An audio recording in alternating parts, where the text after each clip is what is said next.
I've taken a long time to write down the experiences from this part of our travels, because there are many circumstances addressed herein that must be carefully thought through. I haven't done a lot of research because it is easy enough to go online yourself and see what the so-called truth is.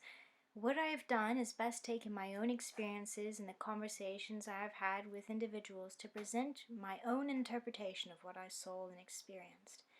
There may be fallacies in my writing, and I am sure that further experiences will better shape my ideas and thoughts on these matters, but what I have offered is a heartfelt relating of our personal tales and the conversations that took place. It is strange how our brain adapts to experiences. A few years ago, the sounds and sights of being on a plane in the midst of takeoff were enough to send me into a giddy ecstasy.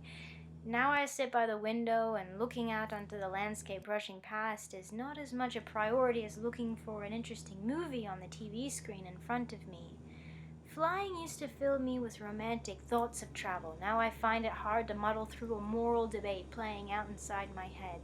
The thought of my contributions to atmospheric pollution are magnified by the dense brown smog cloud that changes the shimmering white Cheshire cat smile of the moon to the orangey brown crescent with a yellow aura hanging in the sky. The air as we land in Kolkata is so thick with this fog that the inside of the airport seems cloudy, as if someone lit a strong, unperfumed incense inside the massive building. The cough that I have been recovering from after a cold during Christmas has returned with more frequent expression.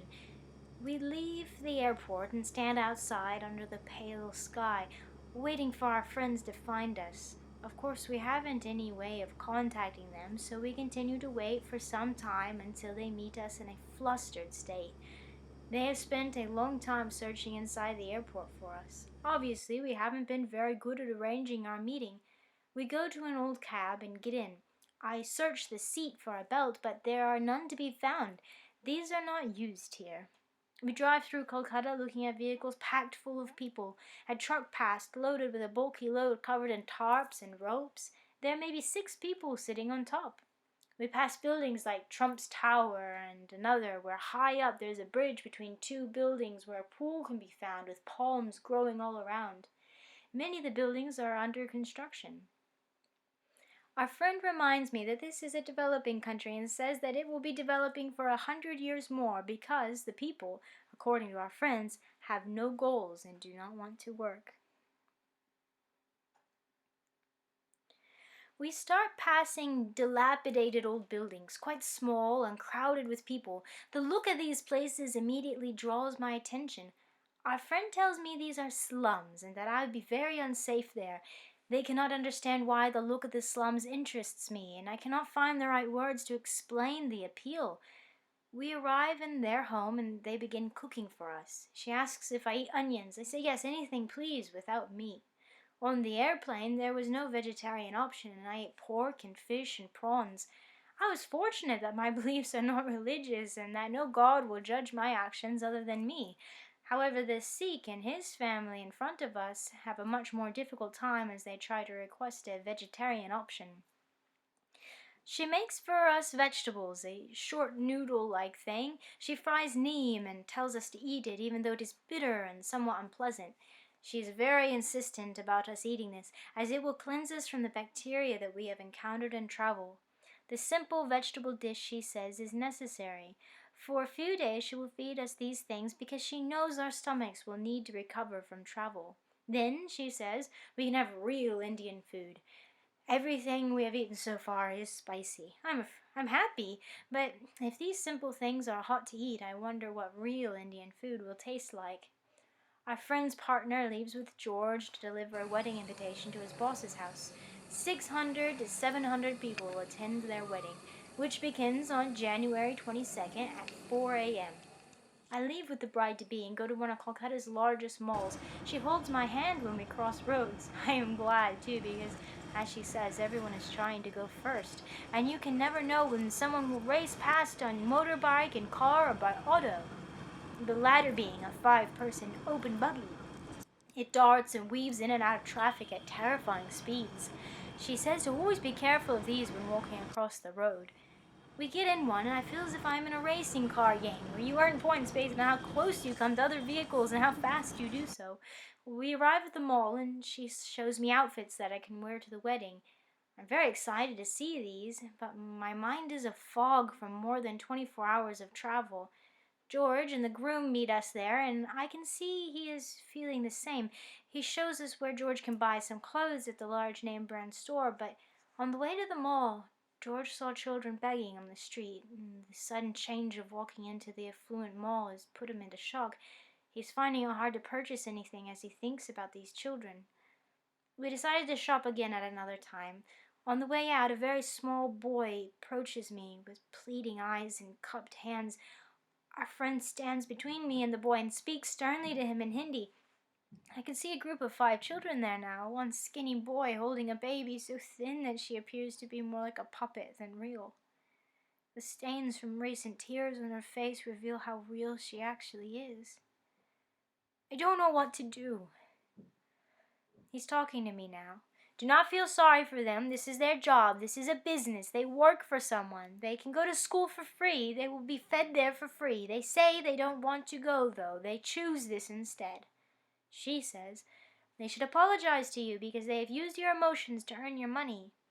He says, they do not ask anyone but Jessica for money because she has naive written on her face. They see you only for your money. How little I know of the world and how foolish I feel, spending my life talking about things I know nothing about.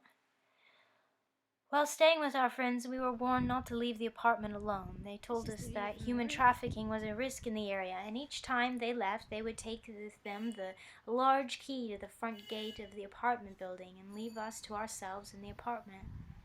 There were a few times that our friends were too busy to accompany us in the streets, and George and I ventured out alone. As we walked down the streets that were lined with plastic and all manner of trash, we were the subject of many staring gazes. I often smiled and made eye contact with the many strangers, but I learned quickly that such actions were viewed differently here. By smiling and greeting others, I was inviting unwanted attention from the young men around me. Some stared so long and hard that we became very uncomfortable. At one point, we were even followed for some time by a man in the bustling crowd. I pulled George aside abruptly into an alley until I saw the man pass and lose interest. Among the stares, I noticed some faces that were not full of lust or curiosity, but of deep dislike. I could feel that we were not welcome visitors in some eyes. Life with our friends in Kolkata was a sudden and drastic change from our usual pursuits. For years I've been working towards minimalism and disattachment to the material world.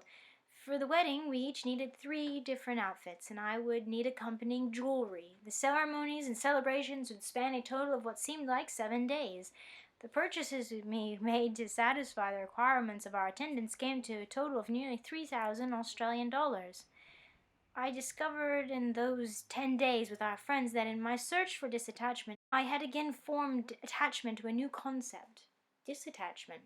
I was finding it hard to spend money, wear fancy clothes, and delve into the world of consumerism without negative thoughts and feelings about the whole ordeal. In this sense, I am thankful for the experience because I had been fooled into believing in my disattachment when really I formed an attachment to the very idea of disattachment. As the wedding approached, we learned more about the situation surrounding the marriage. There was a lot of tension caused by the bride's family, which was weighing heavily upon the young couple. Every little mishap that occurred turned into an argument that I could not understand because of our differences in language, but the yelling itself was bearing heavily on me. One such argument occurred when George served dinner, adding the curry on top of the rice on each of our plates. However, our friend's future wife could not eat acidic sauces or gravy while her recent nose piercing continued to heal. This small mistake on George's part turned into a berating scolding from the future bride upon the future groom. On another occasion, George knocked over a bottle of water while our friends were preparing lunch. Again, the future groom was scolded heavily for George's clumsy mistake. I told our friends I would likely have to stay somewhere else if the arguments continued. One day, I was speaking to my mother on Skype when one of our friends came around the corner. My mother asked if the person in the doorway was George. I said quickly and thoughtlessly, "No, George isn't black." Our friend was quickly offended. He said, "I am not black, I am Wheaty." Our friend's partner had gone a few days ago for a full body bleaching before the wedding. Obviously, color had a lot of meaning here. I tried explaining that I meant no negativity by the comment, but I was told that racism is illegal within India. Of course, I do not believe that there is much seriousness in this law, as Hindus are often outspoken concerning their dislike of Muslims. I want to tell this portion of the story especially because of the events that follow. Perhaps these comments of mine, even though seemingly harmless at the time, may have fueled the events of the future.